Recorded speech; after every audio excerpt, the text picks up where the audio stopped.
सुना आपने? 10,000 ने जान ले ली, 10,000 में कछु नहीं होगा। 10,000 में क्या होगा? 2 बच्चे हैं जिसके, पत्नी है, 80 साल की बूढ़ी मां है। कंट्रोल रूम, एक बार राजनीति के संवेदनहीन लोगों को एक बार फिर दिखाइए, उस 80 साल की बूढ़ी मां और पत्नी की बात फिर सुनवाइए, आप फिर सुनवाइए। हो सकता है इनकी संवेदनाएं जगें। जो जिला पंचायत चुनाव खाली लड़ने में लगे हुए हैं उनको दिखाइए, दोबारा सुनवाइए। शिक्षा मित्र की पत्नी, तो ₹1000 महंगाई हो गई, कुछ नहीं हो गए। अच्छा, पहले ये तो कह रहे थे पहले। और क्या, मैं जयपुर से कहते मैंने कोई बात नहीं, हम मिल गए भाई, मैं यहाँ सफर कर लियो, कोई बात नहीं। मेरे दिन में टेंशन में रहता, और दिन में टेंशन में, टेंशन मत करो, बच्चन गाय देखो अपने, बच्चा है तो सब कुछ है। सराज है, मैं तो जयपुर से आए, मेरे को पता लगी जब आए मैं जयपुर से। क्या करें, छोटे छोटे बच्चे बनाओ, उनको लेकर कहा जाए, बताओ तो बर्बाद खाना, छोटे छोटे बच्चे लेकर 10,000 पीछे से एकदम टेंशन में रहते थे, बोलते थे क्या करें भाभी, बताइए कैसे खर्चा झेलें, कैसे रहें, कैसे अपने बच्चों को पालें, बताइए। सरकार ने ये किया, आज वो दुनिया से नहीं है, बताओ क्या।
किया जाए, इसी 10,000 के पीछे उसने अपने छोटे छोटे बच्चों की तरफ नहीं देखा। बच्चे ने तरफ नहीं देखा, नहीं चाहता उनको कौन सा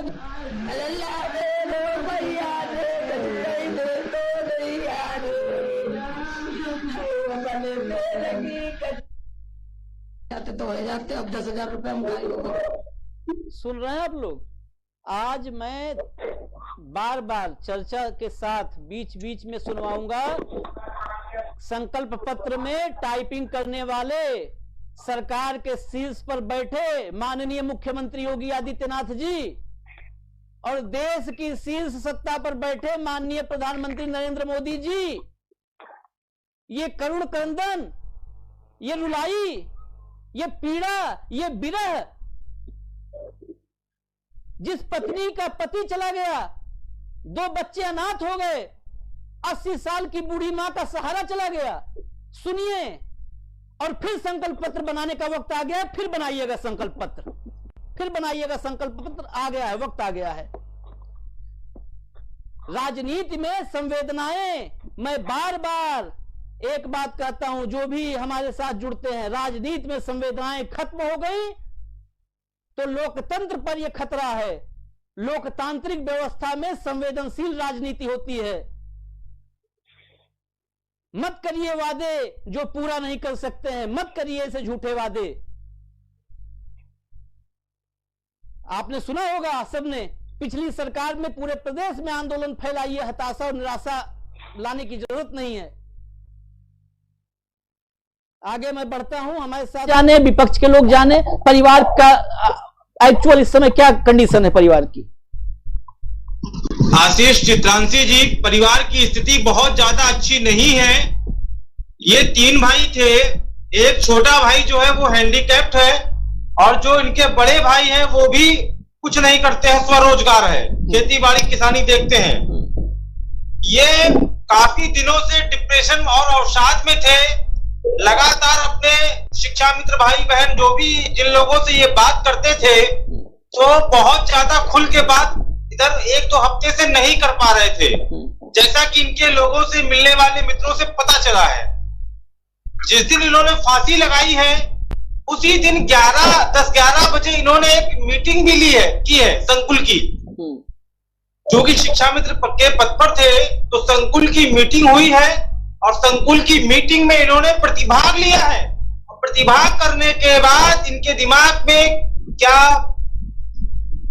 उठा, क्या हुआ, क्या नहीं हुआ, कोई समझ नहीं पाया है।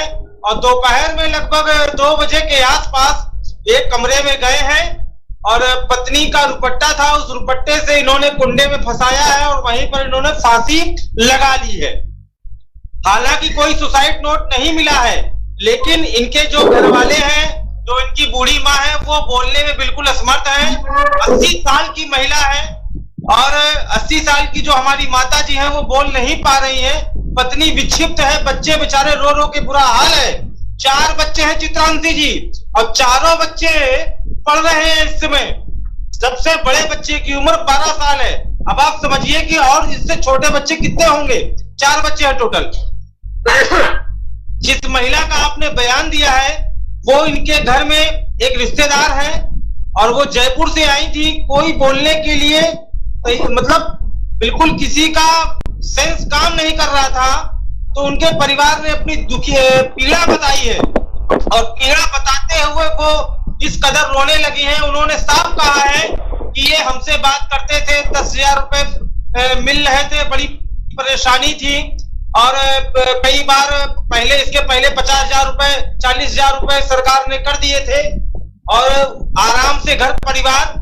यहाँ तक कि चित्रांशी जी, मैं आपको एक और सूचना दे दूं कि ये 13वीं घटना है लगभग फांसी की।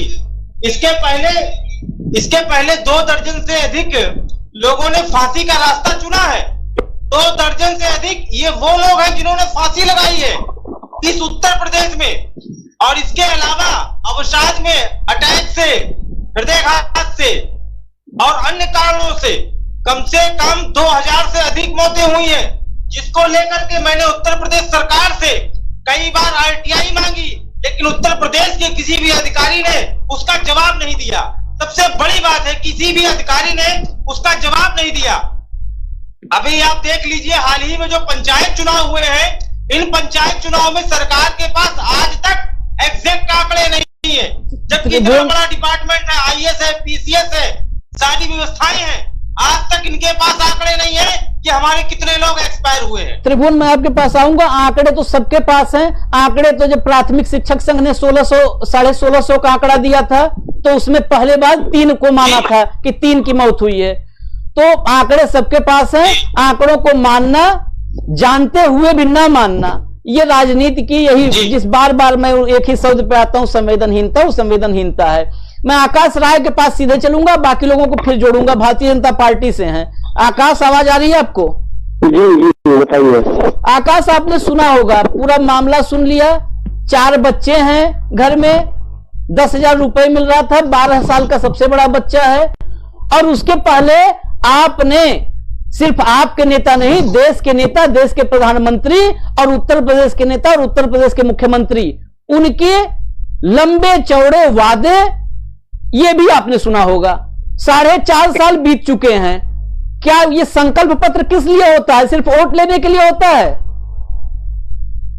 भारतीय जनता पार्टी का जो भी संकल्प पत्र होता है उसको भारतीय जनता पार्टी काम करती है और हम जो भी वादे चुनाव में जाते समय करते हैं उन वादों पे ही काम करते हैं। ये जो बैठे हैं शिक्षा मित्र, ये क्या झूठ बोल रहे हैं? आपने शिक्षा मित्रों के लिए क्या किया 4.5 साल में? आप बता दीजिए, मैं अभी डिबेट खत्म कर दूंगा अभी। आप ये बताइए कि जब कोर्ट का फैसला आया उसके बाद शिक्षा मित्रों का मानदेय भारतीय जनता पार्टी की योगी सरकार ने बढ़ाया कि नहीं बढ़ाया? आप बताइए, अगर मैं गलत कह रहा हूँ तो। और शिक्षा मित्र हो या कोई भी हो, पूरे प्रदेश में कोई भी हो, किसी भी बात का कोई भी जनता पार्टी की सरकार उन सबके साथ खड़ी है। अगर उनको कोई समस्या है, उनसे कोई बात लगती है कि नहीं वो उनकी समस्या का निदान होना चाहिए, तो वो आए बात करें। हमारे बताइए, एड्रेस बताइए, मैं भेज रहा हूं त्रिभुवन सिंह को, अभय सिंह को, संतोष भट्ट को, अनीता श्रीवास्तव। कहाँ है जरा पता बता दीजिए। 5 KD को मैं जानता हूं, और वहां के धक्के खा के और लाठियां खा के सब थक चुके हैं। नहीं, देखिए, लाठियां खाने, लाठियां चलाने की जहां तक बात है, वो विषय अलग हो जाएगा, हो जाएगा। मेरा ये साफ कहना है कि अगर इनको कोई भी समस्या है तो ये बेसिक शिक्षा मंत्री जी से मिले। हमारे सीएम है दिनेश जी हैं, डॉक्टर शर्मा जी हैं, वो शिक्षा विभाग ही देखते हैं, मुख्यमंत्री जी से मिले। अगर हमारे लोग इनको मिलने के लिए समय न दें,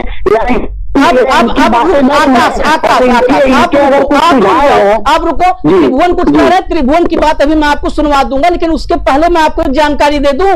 3 साल, 1 मिनट त्रिभुवन जी, आप लोग की बात में रख रहा हूं। 3 साल पहले एक हाई लेवल कमेटी बनी थी, और दिनेश शर्मा उप मुख्यमंत्री जिनके बारे में आप बता रहे हैं ना, उनको अध्यक्ष बनाया गया था। इन्हीं के बारे में सुन लो, पहले आप सुन लो जी, जानकारी के साथ आए करो आप लोग। 3 साल पहले हाई लेवल मीटिंग, उस हाई लेवल कमेटी बनी थी, उसके मुखिया बनाए गए थे डिप्टी सीएम दिनेश शर्मा। आज तक उस हाई लेवल कमेटी ने क्या किया? एक पन्ना में 1 लाइन का स्टेटमेंट जारी करके दिनेश शर्मा बता दे क्या किया हाई लेवल कमेटी ने। दूसरी बात मैं आपके बता दूं, शिक्षा मंत्री, बेसिक शिक्षा मंत्री, मैं अभी नाम भी कहोगे तो ले लूंगा, यहीं पे सारे प्रतिनिधि बैठे हैं। बेसिक शिक्षा मंत्री ने, और ऑन रिकॉर्ड कहा भी एक साथी ने हमारे शो में, बेसिक शिक्षा मंत्री ने कहा उस साथी से, उस शिक्षा मित्र से, कि ये बहुत बड़ा मामला है, मुझे क्यों फंसा रहे हो, मेरी भी रोजी रोटी चली जाएगी। ऐसा कौन सा बड़ा मामला आप लोग निपटा रहे हो? मैं वही बात आपसे कह रहा हूँ कि अगर इनको कोई समस्या है, हमारे मंत्री इनसे मिलते हैं, इनसे बैठते हैं, इनसे बातें करते हैं, और वहाँ पे अगर सरकार को लगेगा कि नहीं इनकी जो मांगे हैं वो वाजिब हैं, इस पे काम होना चाहिए, तो निश्चित तौर पे काम होता है। 1 मिनट मेरी बात सोच ले जाने दीजिए। रुक जाओ, आपके पास फिर मैं आऊंगा बात पूरी करवाने, आपकी बात आगे पूरी कर दूं। पहली बात तो आपने कहा कि आए बैठे, बैठ के बातें करें, न बात से पेट भरेगा, न बात को ओढ़ेंगे और बिछाएंगे ये लोग, ठीक, पहली बात। और दूसरी बात जो आप कह रहे हो ना कि मांगे वाजिब होंगी, वाजिब और गैर वाजिब, उस मंच से जब लंबी लंबी बातें कर रहे थे तब पहले वाजिब और गैर वाजिब पढ़ लेना चाहिए था, और संकल्प पत्र में लिखते समय भी वाजिब और गैर वाजिब। ऐसा तो है नहीं संकल्प पत्र भरने के बाद और लिखने के बाद ये शिक्षा मित्र आए हैं अस्तित्व में, ठीक है। अब रुकिए आप, मैं आऊंगा आपके पास, कपिल श्रीवास्तव के पास मैं चल रहा हूं। कपिल श्रीवास्तव जी, आवाज आ रही है? अनम्यूट कर लीजिएगा प्लीज, अपना मोबाइल अनम्यूट करिए, ऑडियो म्यूट है, अनम्यूट करिएगा। जी बोले। जी कपिल श्रीवास्तव जी, इसके पहले आपकी भी सरकार थी, शिक्षा मित्रों की पीड़ा आज की है नहीं 4.5 साल की। इनका तो आपने देख ही लिया, संकल्प पत्र से लेकर और बड़े बड़े दावे और वादे, लेकिन इन शिक्षा मित्रों का कोई रहनुमा नहीं इस संसार में मिला। सरकारें आई और गई, लेकिन इनके लिए अवसाद, फांसी का फंदा, दुपट्टा, रस्सी, यही इनके जीवन में रहा। जब जब अवसादग्रस्त हुए अपना जीवन त्याग दिए। बताइए उस शाहजहांपुर में अजय प्रताप का घर परिवार कैसे चलेगा कपिल श्रीवास्तव जी? राजनीति कहां? ये राजनीति यही है। 1,60,000 संख्या है, यानी 1,60,000 परिवारों की पीड़ा है, आप समझिए कपिल जी। आशीष चित्रांशी जी, बिल्कुल, राजनीतिक संवेदनाएं कम अगर ना हुई होती इस सरकार में तो आज ये स्थिति नहीं। मैं आपको अपनी सरकार के समय की चीजें कहता हूँ। हमारी समाजवादी पार्टी की सरकार में शिक्षा मित्रों को जिस तरीके से हम लोगों ने परमानेंट करने की कोशिश की थी, उसमें बादल भी भारतीय जनता पार्टी और इनके लोग बने।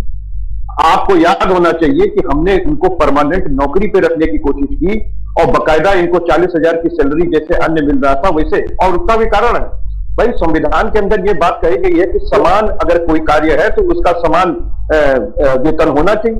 मैं एक बात पूछ रहा हूं कि अगर शिक्षा मित्र इनकॉम्पिटेंट था तो उस शिक्षा मित्र की जगह उनको समाप्त कर देनी चाहिए थी। और अगर वही कक्षा 1, 2, 3, 4, 5, 6, 7 को शिक्षा मित्र पढ़ा रहा है, जबकि वो दैनिक भत्ते पर है या मासिक भत्ते पर है, तो मैं तो एक बात पूछना चाहता हूं ना कि अगर वो परमानेंट हो जाएगा, उसको परमानेंट की सैलरी मिलने लगेगी, तो क्या उसकी पॉलिसी खत्म हो जाएगी? तो ये चीज समझ से परे हो गई। हम लोगों ने तो एक एक घर के अंदर पूरी सरकारी नौकरी देने का इंतजाम किया था। और मैं आपको बताऊं, शिक्षा मित्र जो हम लोगों ने समस्या उठाई थी उनके बीच में चूंकि हम सारे लोग रहते हैं, इस वजह से उनको परमानेंट करने की कोशिश की गई थी और इससे कोई भी आदमी इनकार नहीं कर पाएगा। दूसरी चीज मैं आपको कहना चाहता हूं, आपको याद होगा कि विषय विशेषज्ञ माध्यमिक शिक्षा में थे, माध्यमिक बोर्ड में, और आपको याद होगा कि उसमें भी हमने ही उनको परमानेंट करने का काम किया था। तो शिक्षा क्षेत्र में हम लोग जानते हैं कि जिस तरीके से हमारे शिक्षाविदों की रक्त शोषण का काम प्राइवेट स्कूल्स कर रहे हैं, और अब उसी तर्ज पे भारतीय जनता पार्टी की सरकार कर रही है, क्योंकि इनको सरकारी संस्थाएं अच्छी नहीं लगती, इनको सरकारी नौकरियां अच्छी नहीं लगती, इनको पुरानी पेंशन अच्छी नहीं लगती, इनको जो है वो वेतन आयोग अच्छा नहीं लगता। ये तो सारी चीजें सामने आ चुकी है और देश की जनता को ये बरगला दे जाते हैं छद्म धर्मवाद और छद्म और राष्ट्रवाद पर। मैं तो एक बात कहता हूं, रोटी मकान जो सरकार ना दे पाए उसको मत चुनिए। और आप सीधी सी बात है, अगर पेट में रोटी नहीं होगी तो इस तरह की चीजें सामने आएंगी। और आशीष भाई, पूरी जिम्मेदारी के साथ मैं कह रहा हूं, पूरी जिम्मेदारी के साथ, कि हम लोगों ने बहुत नेक नियत से एक बीड़ा उठाया था और कार्यक्रम चला करके शिक्षा मित्रों को परमानेंट करने की कोशिश की थी। और एक सुनिए, जब ये परमानेंट हो भी गए, इन्होंने सगड़ियां उठा ली, ये बैंकों से लोन ले लिए अपने आवास बनाने के लिए, अन्य साधनों के लिए, तो ये चीज सुहाया नहीं इन लोगों को कि भाई शिक्षा मित्र कैसे हमारे जो है वो परमानेंट हो सकते हैं और वो भी 40,000 रुपए वेतन पा सकते हैं। आप सोचिए, जिसकी आपने नौकरी ले ली वही शिक्षा मित्र उसी क्लास को उसी पाठशाला में पढ़ा रहा है, और केवल अंतर इतना ही कि अब आप 10,000 में पढ़ा रहे हैं, वो 40,000 में पढ़ा रहा था। उसकी स्टेटस को आपने अचानक कम कर दिया, उसकी बड़ी जरूरतों को जहां पूरा करना चाहिए था वहां उसकी आवश्यकता काट दी। अब मुझे आप बताइए कि कितनी गुर्बत के दिन है कि जिसमें एक पढ़ा लिखा व्यक्ति, एक तबका जो शिक्षक समाज से जुड़ गया, जो शिक्षाविद कहलाएगा, जो शिक्षा दे रहा है, उसके साथ इस तरीके का व्यवहार हो रहा है कि आज तमाम अवसाद की वजह से, तमाम फांसी लगाने की वजह से, बीपी के पेशेंट हो जाने की वजह से, हृदयघात की वजह से हमारे शिक्षा मित्र जो हैं असमान समय पे काल के डाल में समाये हैं। और आशीष भाई, मैं पूरी जिम्मेदारी के साथ आपको वादा करता हूं कि जिस दिन फिर समाजवादी पार्टी की सरकार आएगी, समाजवादी पार्टी की सरकार विषय विशेषज्ञ को जिस तरीके से परमानेंट की, फिर शिक्षा मित्रों के लिए कानून लेकर के आएगी, वो सारे रास्ते और रोड़े दूर करेगी जिसमें उनको परमानेंट किया जाए। साथ ही माध्यमिक शिक्षा के लिए जो हम लोग तदर्थ शिक्षक हैं उनको भी परमानेंट करने का काम करेंगे, क्योंकि जो जिस घर के अंदर पाठशालाएं चल रही है, जो लोग पढ़ा रहे हैं, उनको नौकरी मिलना पहला कर्तव्य है। उसके बाद भी हम अन्य नौकरियों के लिए जगह निकालेंगे और विशिष्ट बीटीसी और बीटीसी के लोगों को और बीपीएड के लोगों को भी नौकरी देने का काम करेंगे। कपीस भाई, अगर वादे अगर पूरे होने लगे, और आपने जो वादा किया, जिस दिन आप योगी आदित्यनाथ कोई भी ये वादा पूरा कर दे, मैं तो कह रहा हूं, मैं खुले दिल से बिना किसी लालच, लोभ और विज्ञापन के मैं दिन भर अभिनंदन करूं। मैं तो आज ही योगी जी का अभिनंदन करूं, दिन भर उनके तारीफ करूं। कर दे, इनका भला कर दे। और दूसरी बात जो आपने कही कि जो पीड़ा असली पीड़ा है ना, कि 40,000 रुपए एक बार आप दिए और फिर लाके 10,000 पे कर दिए। बताइए, आदमी ने 40,000 होते ही सोचा होगा कि बच्चे अच्छे कपड़े पहनेंगे, अच्छी पढ़ाई करेंगे, घर को थोड़ा सा, घर की छत जो टपक रही है वो छत ठीक करवा लें, कर्जा ले लिया होगा, वो और अवसाद की वजह बन जाता है। मैं आऊंगा कपीस भाई, आपके पास आऊंगा। मैं अभय सिंह हमारे साथ हैं, अभय सिंह के पास चलता हूं, फिर वैभव जी के पास चलूंगा। अब हमारे शाहजहांपुर के थे, आज उनके परिवार की जो स्थिति है आप तो देख ही रहे हैं, उनके परिवार वाले लोग एक शब्द बोल नहीं पा रहे हैं, आगे उनके परिवार कैसे चलेंगे, ये एक गंभीर समस्या है। इसके लिए क्या योजना है सरकार के पास? अभी चुनाव के समय लगभग 250 शिक्षा मित्र, मैं एक घटना बता दूं, एक प्रदीप कुमार हमारे यहाँ के शिक्षा मित्र थे जो हम लोगों के साथ 10 या 11 अप्रैल को हम लोग साथ ही मिले थे। मिलने के बाद वो चुनाव की ट्रेनिंग में चले गए, हम अपने घर चले गए। 2 दिन बाद उन्हें पता चला कि उनकी तबीयत खराब है। 3 दिन बाद उन्होंने फोन करके मुझे बताया कि मुझे कोविड पॉजिटिव हो गया है। लगभग 10 दिन हॉस्पिटल में रहे और 5 मई को दुनिया छोड़ के हम लोग का साथ छोड़कर चले गए। आज उनका परिवार किस दशा में है, ऐसे हमारे सैकड़ों शिक्षा मित्र हैं, हजारों शिक्षा मित्र हैं जिनके परिवार किस दशा में है। अभी एक ऐसी ही परिस्थिति अधिकारियों ने उत्पन्न कर दी है। एक नए मैटर को मैं बता रहा हूं, जो बहुत गंभीर समस्या है। 138 शिक्षा मित्र जो 69,000 भर्ती में पास हैं, उन्हें वेटेज नहीं मिला। वेटेज क्यों नहीं मिला? एक कंप्यूटर की फॉल्ट है। अधिकारियों से पूछा गया, जबकि इसके लिए मैंने परीक्षा नियामक प्राधिकारी के सचिव अनिल भूषण चतुर्वेदी से मिला। बेसिक शिक्षा परिषद सचिव में गए तो वहां सचिवालय में, तो वहां उप सचिव के संसदीय क्षेत्र से हूँ सर। और सर मैं अपनी व्यथा क्या कहूँ सर, मैं 2015 में प्रधानमंत्री जी से मिल भी चुकी हूँ और उन्होंने कहा भी था कि शिक्षा मित्रों की जिम्मेदारी मेरी, और शिक्षा मित्र कभी भी अवसाद में जाकर गलत कदम न उठाएं। लेकिन सर आज क्या हो रहा है, आज तो यही स्थिति, ये विकट स्थिति है सर हमारे सामने खड़ी है कि हम अवसाद में चले गए हैं। हम पढ़े लिखे क्या करें, स्कूल में जाते हैं तो एक शायर का हमने सुना था कि आप अपने काम से हमेशा खुश रहो। काम को जिस दिन आप मनहूसियत से जो है काम पर जाओगे, उस दिन जो है आपकी कमाई में बरकत नहीं होगी। सर हम भी खुशी मन से सुबह उठते हैं और अपने घर की जिम्मेदारी पूरी करके सुबह सुबह स्कूल में जाते हैं और पूरे जोश के साथ हम पढ़ाने की कोशिश करते हैं सर। लेकिन वहीं पर जब एक अध्यापक का एरियर आता है, जब उनका महंगाई भत्ता बढ़ता है, जब उनकी सैलरी आती है सर, मैं तो प्रथम बैच की हूँ और मैं जो है विश्व बैंक से हूँ सर। मेरी तो सैलरी मतलब 10,000 का मानदेय भी सर 6-6 महीने पे आता है और 6 महीने तक मुझे कैसे सरवाइव करना पड़ता है अपने परिवार के लोगों के साथ। जब वो टीचर अपने बारे में, अपने परिवार के बारे में बात करते हैं कि होली आ गई है, चलो एरियर के पैसे से हम लोग कपड़े खरीद लें, दिवाली आ गई है, चलो बोनस के पैसे से हम लोग अपने घर में कुछ सजावट के सामान खरीद लें, उस समय हमारे दिल में क्या गुजरती है सर, ये हम जानते हैं। सर वादे का क्या है, वादा तो माननीय प्रधानमंत्री जी ने भी किया था और मुख्यमंत्री जी ने भी किया था। लेकिन सर आज शायद आप लोग माननीय हैं, मैं कहना नहीं चाहती हूँ, लेकिन शायद आज आप लोग अपने वादे को भूल चुके हैं, इसलिए सभी शिक्षा मित्र समाज अवसाद में चला गया है। सर मैं आपके चैनल के माध्यम से बस इतना ही कहना चाहती हूँ सर कि हमारी समस्याएं विकट हैं और हमारी समस्याएं सर 21 वर्ष हो गए अल्प मानदेय में हम लोगों को कार्य करते हुए। सर 14 वर्ष में तो भगवान राम का भी वनवास पूरा हो गया था, तो फिर हमारा ये वनवास कब तक सर? हम ये पूछना चाहते हैं भाजपा के प्रवक्ता महोदय से कि हमारा ये अनीता जी बहुत सही सवाल आपने किया। और सर जब हम लोगों का समायोजन निरस्त हुआ था तो सर हमारे प्रदेश में 22,000 शिक्षा मित्र टेट पास थे और उस समय माननीय मुख्यमंत्री जी ने कहा था कि आप लोगों को तो सर हम लोगों का समायोजन निरस्त हुआ था 2017 में और हम लोग सितंबर में जब मिलते हैं, मेरा प्रतिनिधि मंडल मिलता है, तो माननीय मुख्यमंत्री जी कहते हैं कि जाओ 26 जनवरी को गणतंत्र दिवस के अवसर पर तुम लोग जो है असिस्टेंट टीचर के पद से जो है झंडा फहराओगे। लेकिन सर उसका क्या हुआ?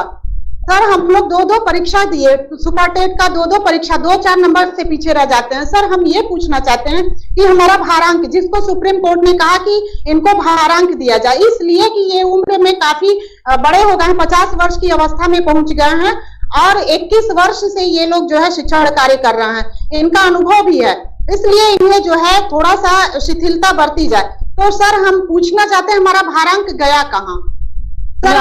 अनीता जी मैं आपके ही सवाल को लेके आगे जा रहा हूँ, आपके सवाल को ही मैं लेके अभी आगे जा रहा हूँ। पहली बात तो ये कि जब हाँ बोलिए अनीता जी, बोलिए पूरी बात। हाँ सर मेरी बात अभी पूरी नहीं हुई है सर, अब थोड़ी सी रिक्वेस्ट है सर कि मेरी बात पूरी हो जाने दीजिए। अच्छा करिए। सर हमको एक बैरियर लगा दिया जाता है सर, और ये भी वैध तरीके से नहीं, अवैध तरीके से लगाया जाता है। सर आप ही बताइए कि परीक्षा होने के बाद पासिंग मार्क्स कब लगता है और किसने लगाया है? आज तक किस परीक्षा में लगा है सर ये पासिंग मार्क्स? क्या हमको सिर्फ रोकने के लिए? क्या शिक्षा मित्र ही ऐसा जो है पाप किया हुआ 21 वर्ष में जाकर सर वो स्कूलों में जो है पाप कर रहा है? किस बच्चे को इसने मारा है, पीटा है, प्रताड़ित किया है? किस बच्चे को आगे बढ़ने में इसने रोका है? सर हम घर घर जाकर नामांकन कराते हैं उन बच्चों को बहला, चूंकि हम ग्रामीण अंचल से हैं सर और गांव से हमारा हर बच्चा हमसे जुड़ा हुआ है किसी न किसी रूप से, बुआ है, ताई है, दीदी है, जो भी है, हम जाते हैं उनको लाते हैं स्कूल तक, उनकी हर समस्या का समाधान करते हैं। आज भी सर जब स्कूलों में कोई भी बात होती है शिक्षा मित्र को पूछा जाता है, क्योंकि ये गांव से जुड़ा हुआ है और कोई भी हेड जो है शिक्षा मित्र को बुलाता है, कहता है कि आप इस समस्या का समाधान कर सकते हैं। फिर सर हमारी सरकार क्यों नहीं समझ रही है कि हम इस समस्या का समाधान कर सकते हैं? तो क्या हम 10,000 ही पाने लायक हैं? सर हम एक बात इस चैनल के माध्यम से पूछना चाहते हैं भाजपा के प्रवक्ता महोदय से कि क्या सुप्रीम कोर्ट और हाई कोर्ट ने ये निर्धारित किया था कि आप 10,000 ही दीजिएगा शिक्षा मित्र को तभी गुणवत्ता बनी रहेगी, और 10,000 से अधिक देंगे तो गुणवत्ता चली जाएगी, ये बच्चों को पढ़ाना छोड़ देंगे? और सर क्या हम आज भी स्कूलों में जाकर पढ़ाने का काम नहीं करते हैं? 10,000 में भी तो हम पढ़ाने का ही काम करते हैं। तो जब 10,000 में पढ़ा रहे हैं सर, तो वो हमारा मानदेय अगर जो 25,000 30,000 हो जाएगा तो क्या हम खुशी पूर्वक उन बच्चों को शिक्षा नहीं देंगे? ठीक है, ये बताइए सर, हम ये पूछना चाहते हैं। ठीक है अनिता जी, मैं आप ही के सवाल को लेकर चल रहा हूँ। मैं त्रिभुवन जी कुछ कहना चाहते हैं। त्रिभुवन जी, हाँ आप भी कह लीजिए बात, तभी मैं आगे बढ़ूँ। हाँ त्रिभुवन बोलिए। चित्रांशी जी, समय कम है। हाँ। भारतीय जनता पार्टी के जो नेताजी आए हैं, मेरा उनसे निवेदन है कि अभी आपकी ही सरकार ने, अभी 2-4 दिन पहले की बात है, कि जो मृतक थे पंचायत चुनाव में, जो शिक्षक मरे हैं, जो एक्सपायर हुए हैं, शहीद हुए हैं, उनके परिजनों को बगैर सुपर टीटी के नियुक्ति दे दी गई, बगैर सुपर टीटी के। ठीक, तो मेरा आपसे निवेदन है कि एक प्रस्ताव, एक मांग माननीय मुख्यमंत्री जी तक हमारी पहुंचाने का कष्ट करें कि जितने भी शिक्षा मित्र हैं, समस्त शिक्षा मित्रों की बात मैं कर रहा हूं, कि सभी लोगों को प्रशिक्षित वेतनमान, बीमा और मेडिकल की सुविधा देने का काम करें, और 62 वर्ष की मोहर लगा दे, सारा मामला खत्म। प्रशिक्षित वेतनमान। ठीक है, ठीक है आदरणीय नेताजी, मैं चल रहा हूँ, उन्हीं के पास चल रहा हूँ, उन्हीं के पास। मैं वाया कपीस श्रीवास्तव जी, उन्हीं के पास चल रहा हूँ।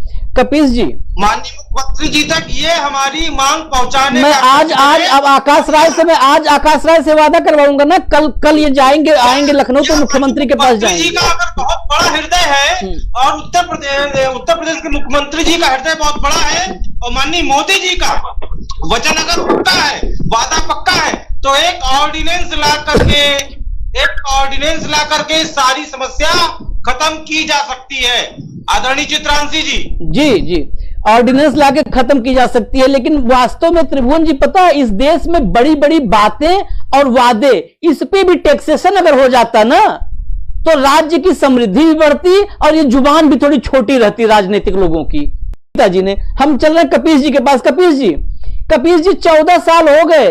अनीता श्रीवास्तव कह रही हैं कि 21 साल हो गए। 14 साल में तो राम जी का वनवास खत्म हो गया था, राम राज्य में इनका वनवास नहीं खत्म होने को आ रहा है।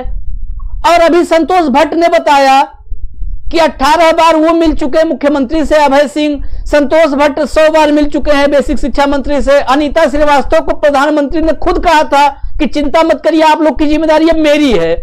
6 साल पहले वादा किया था 2015 में। कैसे खत्म होगा वनवास इनका? खत्म होने कोई है फॉर्मूला? देखिए, वनवास तो खत्म हो सकता है, लेकिन उसके लिए सरकार के अंदर इच्छा शक्ति होनी चाहिए। केवल मुंह चूमने से काम नहीं चलेगा, कह देने से काम नहीं चलेगा, आश्वासन देने से काम नहीं चलेगा। देखिए, राजनीतिक दल तो यूं ही बदनाम तो होते ही है, और उसका कारण भी होता है उसके पीछे कि वो निश्चित रूप से जो जनता की चीजें हैं वो पूरी नहीं कर पाते, और अपने वादे पे बहुत से दल ऐसे हैं कि 100% खड़े नहीं होते। मैं एक बात कहता हूं, समाजवादी पार्टी तो इसी के लिए जानी जाती है कि हम जो वादा करते हैं वो पूरा करके दिखाते हैं, वो हमारा वादा है। हमने अगर कहा था कि विषय विशेषज्ञ को हम परमानेंट करेंगे, तो हमने किया। हमने शिक्षा मित्रों को वादा किया था, तो शिक्षा मित्रों को किया। अब रह गई बात इस चीज की कि योगी सरकार से समाजवादी पार्टी तो नहीं पूरा करा सकती, लेकिन ये मैं आपको आश्वासन देता हूं, और बहन अमिता जी को भी आश्वासन देता हूं कि हमने ही आपको परमानेंट करने की कोशिश की थी। और अगर ये सरकार वास्तव में शिक्षा मित्रों के साथ खड़ी होती, समय पे जवाबदेही लगाती, समय पे शपथ पत्र सही से लगाती, तो जो सर्वोच्च न्यायालय का वर्डिक्ट आया था, ये वर्डिक्ट दूसरा होता। लेकिन यहां तो सरकार बदला की कार्रवाई कर रही थी। समाजवादी पार्टी ने किया है तो हमको इनको नहीं लेना है। बहुत सीधी सी बात। ठीक, आप बदला कार्रवाई कीजिए। आज आप बदले की कार्रवाई में हमारे इतने अपने नौनिहालों को खोना पड़ा है, जिनके बच्चे अनाथ हो गए, जिनकी बीवियां विधवा हो गए, जिनके मां अपने बच्चों को जो सीने से लगा के सपना देखे थे, वो आज जिंदा है, और उन्होंने उनको कंधा दिया है। इससे ज्यादा शर्म की बात किसी के लिए नहीं हो सकती, ना मेरे लिए और ना ही सत्ता दल के लिए। मैं बहुत सीधी सी बात कह रहा हूं चित्रांशी भाई, और मैं आपसे वादा कर रहा हूं, जिस दिन समाजवादी पार्टी की सरकार आएगी, समाजवादी पार्टी एक ऐसा कानून लेकर के आएगी कि सारे शिक्षा मित्र परमानेंट होंगे। और ये भी मैं आपको कह रहा हूं, आज भी 2 लाख वैकेंसियां हैं। 2 लाख वैकेंसियों के अंदर वो लोग भी नौकरी पाएंगे जो बीपीएड और सीपीएड और क्या बोलते हैं बीटीसी और विशेषज्ञ, ये सारे लोगों को हम परमानेंट करने का काम करें। हम इसलिए कह रहे हैं, आप चाहे जो चाहिए आप समाजवादी पार्टी को कह लीजिए, लेकिन हमने ये किया था और हम ये करेंगे, इसका हमारा वादा है और हम पूरा करेंगे। चाहे बहन अनीता हो, चाहे मेरे भाई जो दोनों बैठे हुए हैं, जब ना पूरा होगा तो आप बताइएगा, और किसने पूरा करने की कोशिश की ये भी बताइएगा। हमने अपने शिक्षा मित्रों को उस स्टैंडर्ड पे डाला था क्योंकि वो उस लायक थे। उन्होंने अपने आप को प्रूव किया था कि वो बच्चों को पढ़ा सकते हैं, वो सक्षम है शिक्षा देने में। तो सिर्फ एक एग्जामिनेशन पास कर देना ही कोई एक मूल कारण नहीं होता है बराबरी का। ये संविधान सीधी बात कहती है कि अगर एक नौकरी है तो उसका वेतन भी सेम होना चाहिए। यही समता और समानता का अधिकार है जो हमको अनुच्छेद देता है। तो भाई सीधी बात एक बात पूछ रहे हैं कि अगर 3,500 रुपए में वो पढ़ा रहा था तो वो बहुत अच्छा शिक्षा मित्र था, उसको बच्चों को पढ़ाना चाहिए। और अगर वो 40,000 में पढ़ाने लगा तो साहब वो शिक्षा मित्र खराब हो गया कि वो ठीक से नहीं पढ़ाता था, वो बच्चों का भविष्य खराब कर रहा था। तो 3,500 में वो स्वीकृति कैसे थी? फिर 10,500 आपने क्यों किया? क्या हमारे बच्चों का भविष्य खराब करने के लिए शिक्षा मित्रों का कर दिया? आपने ऐसे इनकॉम्पिटेंट लोगों को कैसे किया? ये बात साबित करती है अमित चितरंजी जी कि हमारे शिक्षा मित्र जायज थे, हमारे शिक्षा मित्र पढ़ा रहे थे, और कम पैसे में पढ़ाने के बाद जब उनको एक शानदार नौकरी हासिल हुई क्योंकि उन्होंने मेहनत की थी, मेहनत से अपने आप को प्रूव किया था कि वो हमारे गांव के बच्चों को एक अच्छी शिक्षा, अच्छे संस्कार दे रहे हैं। बावजूद इसके ये सरकार एक बदले की कार्रवाई की, और समय से अगर इनके लिए चाहती तो नियम कानून भी बना सकती थी। समय से अगर चाहती तो सर्वोच्च न्यायालय में शपथ पत्र और WS भी दाखिल करके इनके पक्ष में चीजों को का रुख मोड़ सकती थी, क्योंकि वैकेंसीज इनके हाथ में थी। जो बच्चे आपके गए थे उन बच्चों को आप मेन वैकेंसीज में देती और इनको आप उसी वैकेंसीज में पूरा कर सकते थे। लेकिन ये सरकार करना नहीं चाहती थी, इसने उलझाना चाहती थी, उलझा दिया। लेकिन मैं निश्चित रूप से कह रहा हूं, हम नहीं कह सकते कि हम ये करेंगे कि नहीं करेंगे। हम तो कहते हैं कि आकाश राय भाई बैठे हुए, अगर जरा भी प्रधानमंत्री जी, मुख्यमंत्री जी ने जो आश्वासन हमारी बहन को दिया या हमारे मित्रों को दिया, जिन्होंने 100 बार मिले, जो शिक्षा मंत्री भट्ट जी से मिले, उन्होंने इतनी बार आश्वासन दिया, जाते जाते कर दीजिए। हमें नहीं चाहिए शिक्षा मित्रों का वोट, हमें उनका जीवन चाहिए, हमें उनका परमानेंट नौकरी चाहिए।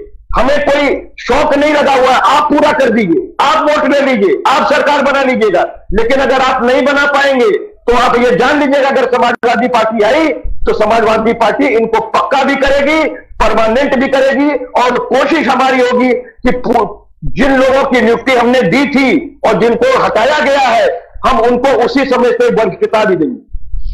ठीक बात है। इस पूरी बात में कपीश जी एक बात मुझे अच्छी लगी, जो अच्छा बोले, मैं हमेशा एक बात अच्छी लगी, वोट आप ले लो, वक्त है, अभी है वक्त, 3 महीने का वक्त है, आप परमानेंट इनको करो, इनकी मांगे पूरी कर दो आप। इससे अच्छी क्या बात है? 1,60,000 परिवार आपके साथ खड़े हैं, 1,60,000 परिवार।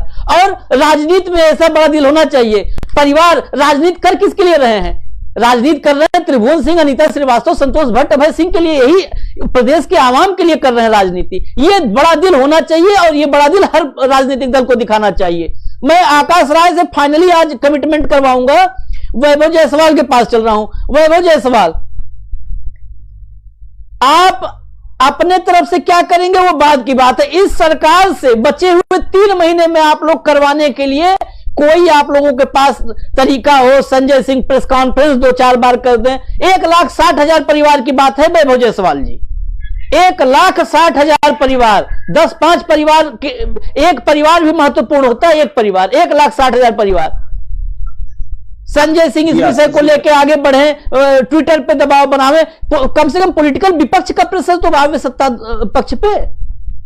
आशीष जी, अभी मैं खबर पढ़ रहा था कि 30 जून को जो इनको नियुक्ति पत्र देना था वो भी शायद सरकार रोक रही है 59,000 शिक्षक भर्ती में। अभी ना जाने अभी क्या उसमें और पेच आएंगे, क्योंकि इनकी मंशा ही नहीं है। अभी बैठे हुए हमारे साथी भारतीय जनता पार्टी के, लेकिन मुझे लगता है कि इनकी मंशा नहीं है कि वो इसका कुछ निवारण निकालना चाहते हैं इस सरकार के दौरान। आपने हमसे पूछा हम क्या करेंगे। हम आवाज बुलंद करने के लिए अपने साथियों की, हमने जो वंशराज दुबे जी के साथ, जो हमारे छात्र सभा के प्रदेश अध्यक्ष हैं, उनके साथ हम सभी साथी और अपने अभ्यर्थी साथी, जो कि बहुत से लोग हमारे संपर्क में हैं, सभी तरीके के अभ्यर्थी, उनके साथ पदयात्रा मैंने आपको बताया कि प्रयागराज से लखनऊ तक कर रहे हैं। और इस गूंगी बहरी सरकार को जगाने का हम अपने तरफ से जो प्रयास कर सकते हैं कानून के दायरे में रहते हुए करेंगे। हमें पूरा विश्वास है कि शायद हमारे द्वारा उठाए जाए कदमों से सरकार जो है शायद जागे। हम इस विश्वास के साथ आगे बढ़ रहे हैं। हम इसमें राजनीति नहीं करना चाहते हैं कि मेरी सरकार आएगी, उनकी सरकार आएगी। हम इस सरकार, जब तक ये मौजूद है, इस सरकार से काम कराने का प्रयास करेंगे। और ये सरकार अगर काम नहीं करती है, तब जब भी हमें मौका मिलता है, हम आपको पूरा विश्वास दिलाते हैं कि हम तो इनकी आवाज बने ही हुए हैं, लेकिन हम हर वक्त खड़े हुए हैं साथ में। और उत्तर प्रदेश के अंदर आम आदमी की सरकार आती, आम आदमी पार्टी की सरकार आती है, तो कैबिनेट की पहली बैठक में यह निर्णय किया जाएगा 24 घंटे के अंदर कि हमारे जो शिक्षक भर्ती जो बचे हुए, जिनको अभी तक नियुक्ति पत्र नहीं दिया गया है, इनका निवारण कैसे किया जाए। एक पूरा प्रारूप, एक रूपरेखा हमारे आने वाले शपथ पत्र, संकल्प पत्र या आप मैनिफेस्टो कहिए, उसमें भी आपको देखने को मिलेगा। और हमारी सरकार आने के बाद 24 घंटे के अंदर कैबिनेट की पहली बैठक होते ही इसका निवारण किया जाएगा। ये पूरे विश्वास के साथ मैं आपको बताता हूं। और रही बात अभी जो मौजूदा टाइम बची हुई है, 3 महीने 4 महीने हमारे पास हैं, उसमें हम जन आंदोलन होके आदरणीय संजय भाई के नेतृत्व में ट्विटर के माध्यम से, पत्रों के माध्यम से इस सरकार को तरीके से भी जगा कर अपनी विपक्ष की जो भूमिका निभाना हमारा कर्म भी है, निभा करके हम इनका हक दिलाने का पूरा प्रयास करेंगे। और कोशिश करेंगे कि अब किसी भी तरीके से कोई अजय जैसा हमारा साथी हमारे बीच से ना जाए। तकलीफ हो जाता है जब इस तरीके की घटनाएं घटती हैं। कहीं ना कहीं हमें भी लगता है कि हम कितने असफल हैं आज के समय में। और मुझे कहते हुए इस बात में कोई भी शर्मिंदगी नहीं है कि ये विपक्ष की जो एकजुटता है उसकी भी कमी है। आशीष जी बिल्कुल, बहुत मैं ऐसे हर बात का मैं स्वागत करता हूं। ये हमें वाकई शर्मिंदा होना चाहिए कि हमारा कोई साथी अगर अवसादग्रस्त होकर अपने हक को मांगते मांगते थक जाए और थक करके दुनिया छोड़ दे, ये हमारे सबके लिए शर्मिंदगी की बात है। आज उत्तर प्रदेश के अंदर मैं हमारे सपा के बड़े भाई के रूप में कपिल जी बैठे हैं। शायद कपिल जी मुझे ना पहचानो, लेकिन मैं बड़ा ही आदर करता हूं। हम और कपिल जी एक ही जनपद के हैं। और मैं कह रहा हूं कि अगर सपा जो है एक विपक्ष का रूपरेखे के रूप में अगर कहे, एकजुटता के रूप में कहे, विपक्ष की एक बैठक के रूप में कहे, अगर वो बुलाते हैं, हमारे तरफ से नेतृत्व किया जाएगा।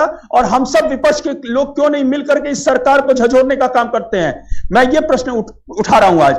हमने देख लिया कि भारतीय जनता पार्टी, योगी आदित्यनाथ, मोदी जी और तमाम लोग जो कि डबल इंजन की सरकार, ट्रिपल इंजन की सरकार की बात करते हैं, वो काम ये नहीं कर सकते।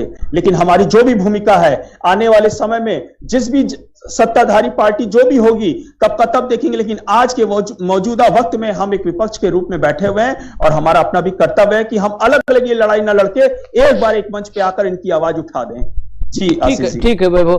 कंट्रोल रूम, एक बार अजय के परिवार, पत्नी, मां, उनकी पीड़ा को दिखाइए। वो एक बार आकाश राय देख लें और फिर मैं इनसे आखिरी जवाब लूंगा। कंट्रोल रूम चलाइए। आकाश राय, 10,000 रुपए। आकाश राय आवाज आ रही है आप तक? आकाश राय आवाज आ रही है आप तक? जी जी जी जी आकाश, आपने, मैं इसीलिए एक बार फिर से कम पीड़ा दिमाग में बार बार जब चोट करती है तो हो सकता है कोई निर्णय हो, उस समय आदमी उस समय हो सकता है कोई संकल्प ले ले। इसीलिए सुनवा रहा हूं कि अब तो संकल्प, एक बार संकल्प पत्र तो 4.5 साल पहले लिखा था, भूल जाइए। वक्त है अभी 3-4 महीने का। अब कोई, मेरे एक अपील है, अब कोई 13 गिना दिया त्रिभुवन सिंह ने, 13 नाम मेरे पास फोटोग्राफ्स आए, वो फोटोग्राफ्स हृदय विदारक थे, उनको मैं दिखा नहीं सकता था, इसलिए नहीं दिखाया। अलग अलग शिक्षा मित्रों के, कहीं पेड़ पर, गांव के बाहर पेड़ पर अपने आप को फंदे पे लटका लिया शिक्षा मित्र, कहीं घर के अंदर अभी बंद था, घर पूरा प्लास्टर नहीं लगा और उसकी कुंडी से अपने आप को ऊपर छत में लटका लिया। वो तस्वीरें मैं दिखाना नहीं चाहता था। आप ये बताओ कि ये दूसरा अजय प्रताप ना हो। आकाश जी, इतना आप कर दोगे, आजीवन ये सभी आभारी रहेंगे और मैं तो आजीवन आभारी आपका रहूंगा। आकाश जी, एक बात कहना चाहता हूं। आकाश जी, हाँ, आकाश राय, हाँ। आकाश राय कहाँ गए भाई? नहीं, आकाश राय कहाँ है? उनकी आवाज नहीं आ रही है।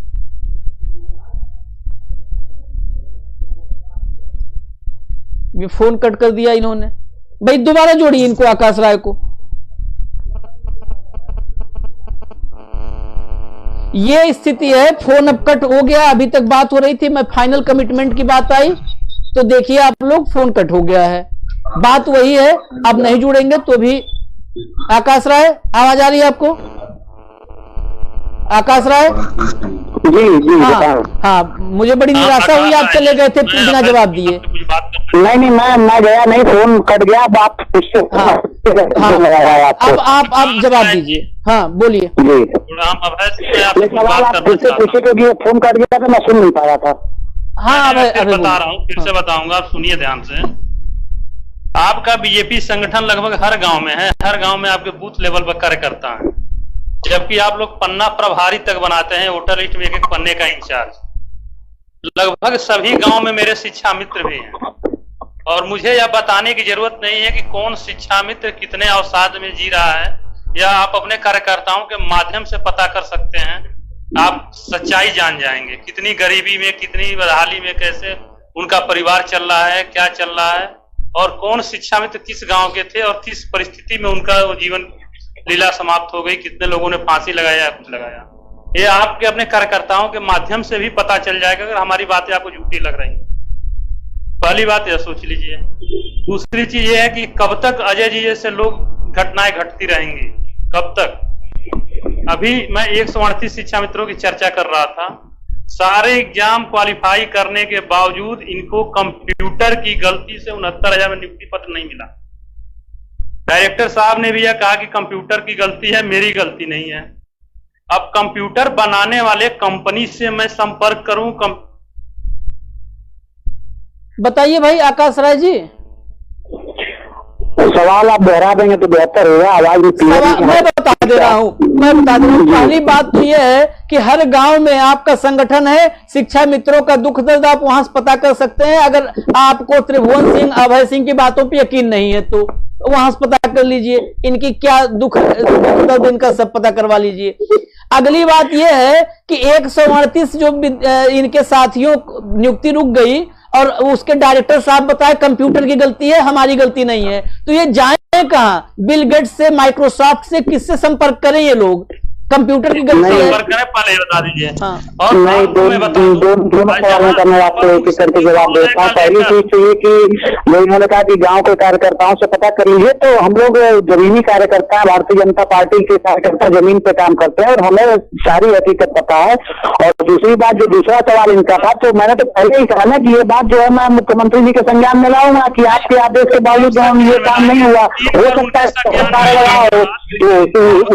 आपने कहा है, मैं कल मैं लखनऊ पहुंच रहा हूँ, ये बात मैं वहाँ पे इसका निदान किया जाए, तो मैंने पहले ही कहा है। विजय किरण आनंद जी 2 बार रेणुका मैडम के लेटर का जवाब नहीं दिया उन्होंने, जिसके कारण 138 लड़कों का नाम कल की सूची में नहीं आया 26 तारीख को। आज उनकी काउंसलिंग होनी थी। अरे अभी आपने कहा कि कंप्यूटर की गलती थी, मेरे पास फोन किया था, कुछ ऐसा है गड़बड़ी रहा हो कि हो गया हो, ये फाइल हो सकती है, कोई बड़ी बात नहीं है।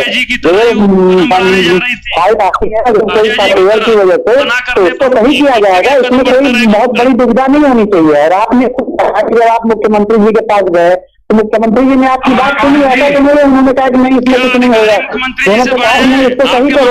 मैं वही बात अभी भी कह रहा हूँ कि इसको सही भी रहना चाहिए। और कल में जब पहुंचूंगा लखनऊ उन्होंने ये काम नहीं किया, इसको जल्दी से कराया कर लीजिएगा। ठीक है, वक्त की कमी है, लेकिन वक्त की कमी के साथ मैं बता दूं आकाश राय जी,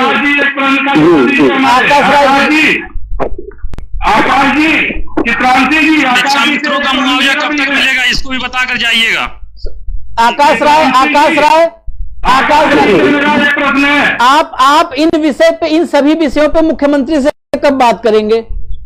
मैं निश्चित तौर पे मैं सुबह तक लखनऊ पहुंच जाऊंगा। मैं माननीय बेसिक शिक्षा मंत्री से, माननीय डॉक्टर दिनेश शर्मा जी से और माननीय मुख्यमंत्री जी से, तीनों लोगों के संज्ञान में ये सारे मामले जो आपने इतनी अच्छी चर्चा कराई, जो भी यहाँ पे परेशानियां लोगों की उठ के आई हैं, इन चीजों को मैं लेके जाऊंगा। इसमें मैंने पहले भी कहा और फिर कह रहा हूँ दोबारा कि मैं कल लखनऊ पहुंचूंगा, निश्चित तौर पर इसकी चर्चा करूंगा। जो है एक प्रश्न बहुत सटीक बेसिक शिक्षा मंत्री से पूछ लीजिएगा मेरे तरफ से। 1621 शिक्षकों की सूची आपने प्राथमिक शिक्षक संघ ने उपलब्ध कराई थी, जो इस कोविड काल में दिवंगत हो गए। लगभग 250 शिक्षा मित्र हो गए। कुल लगभग 1900 के आसपास लोग शिक्षक कर्मी दुनिया छोड़कर गए। और वो पिछले, अभी समाचार पत्रों के माध्यम से पता चला था, पिछले माह में उन्होंने एक संत कबीर नगर शिक्षक के घर गए, उनको मुआवजा का चेक और उनके परिवारीजनों को नियुक्ति पत्र दिए। 1900 लोगों में क्या वही एक इकलौता कोई उनके खास व्यक्ति थे या क्या थे, या वहीं से खाना पूर्ति करके पूरा संदेश दे दिए कि हमने सभी शिक्षा मित्रों के प्रति, सभी शिक्षकों के प्रति सहानुभूति दे दिए।